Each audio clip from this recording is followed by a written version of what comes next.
hello, hello. Il m'a piqué le micro, ça commence bien. Alors nous, c'est les Camugues. Jérôme et Nathalie. Jérôme Camus et Nathalie Hugues. Bien, aujourd'hui on nous a demandé... Non, c'est à moi maintenant. Et Non. bienvenue Stop. sur Des Blogueurs TV, faut dire. Ça commence bien. Elle était commerciale. Alors, on nous demande, je parlais à la première personne pour moi, on me demande de parler du roman d'un autre. Or moi, je n'aime que moi, et je ne parle que des romans que j'aime, c'est-à-dire les miens et les nôtres. Et à la limite, celui que Nathalie a écrit seule. Alors je fais un effort, et je réfléchis, et qui est-ce que je peux conseiller? Il s'agit de Régis Descotte, qui a l'avantage d'être mon pote, en plus. Et puis il est français, et puis il écrit sacrément bien, et à chaque fois qu'il écrit un roman, c'est différent. Voilà, donc c'est ça qu'on aime aussi chez Régis. Mais alors à la Griffe Noire, ok, tu vas parler de Régis Descotte. De quel bouquin tu vas parler? D'Obscura, sans me donner le choix, demander le choix. Mais voilà, le Obscura, je ne l'ai pas lu. Moi, ce que j'ai lu, Pavillon 38, je crois que c'est celui-là, Pavillon 38, et son dernier né en grand format qui s'appelle L'année du rat.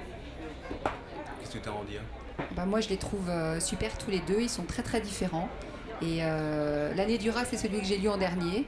Et je vais laisser Jérôme en parler parce qu'il en parle sacrément mieux que moi.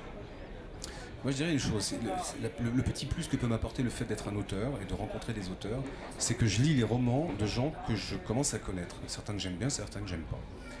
Et à la limite, ça n'a pas d'intérêt que je les aime ou que je les aime pas. Mais là, il se trouve que Régis est un type extra et qui écrit super bien et qui a une personnalité extrêmement complexe, qui est un type que je découvrirais vraiment dans une trentaine d'existences, quelque chose comme ça.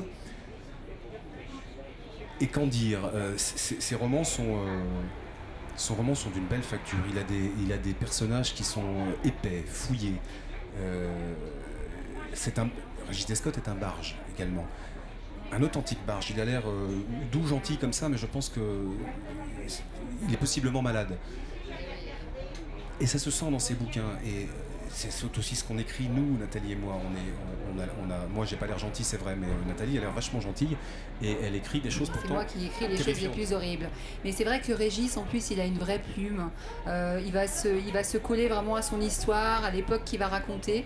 Et ça, c'est vraiment génial. Et en plus, d'un bouquin à l'autre, on a l'impression de lire un auteur complètement différent, alors que pas du tout, c'est le même. Mais à chaque fois, il se donne du mal et il fait vraiment des choses extraordinaires. Donc, il faut lire absolument Régis Descotte, parce que c'est un excellent auteur français et que des auteurs français, il y en a vraiment des bons et qu'il faut les défendre et vive les auteurs français. Non mais on est sur les Déblogueurs TV et il faut le dire. Bon, maintenant on va peut-être parler un petit peu de nous quand même, parce qu'il serait temps. Voilà, alors moi je vais vous expliquer un truc. Un jour je suis venue voir Jérôme avec une super idée. Je lui dis voilà, si on racontait l'histoire d'un petit garçon... tatati tatata, et il me dit ouais, ça ferait un super polar, on va l'enfermer, le cacher derrière les murs, etc. Et je lui dis mais t'es fou, moi je veux pas du tout raconter cette histoire-là. Et il m'a dit bah t'as qu'à l'écrire toute seule. Et je me suis retrouvée complètement un peu paniquée. Et finalement... Et je pensais qu'elle abandonnerait, évidemment. Et voilà, il pensait que j'abandonnerais, etc. Et finalement, j'ai réussi à écrire toute seule et j'étais super fière. Et c'est quand même grâce à mon Jérôme, à ma moitié d'orange. Et je le remercie de m'avoir permis de me lancer, de m'avoir fait confiance et de m'avoir soutenu tout le long de l'écriture de ce roman. Mais on écrit aussi des choses horribles ensemble. Et on a sorti au mois d'octobre l'année dernière, et pas sympa, un bouquin qui s'appelle Rémanence et qui est le 4e tome des aventures de l'horrible Kurtz. Voilà. D'ailleurs, je trouve que Jérôme est plus beau que Kurtz, mais bon, voilà. Donc là, c'est Jérôme qui va vous en parler parce que Kurtz sort quand même de la tête de Jérôme, et c'est quand même lui le zinzin du couple.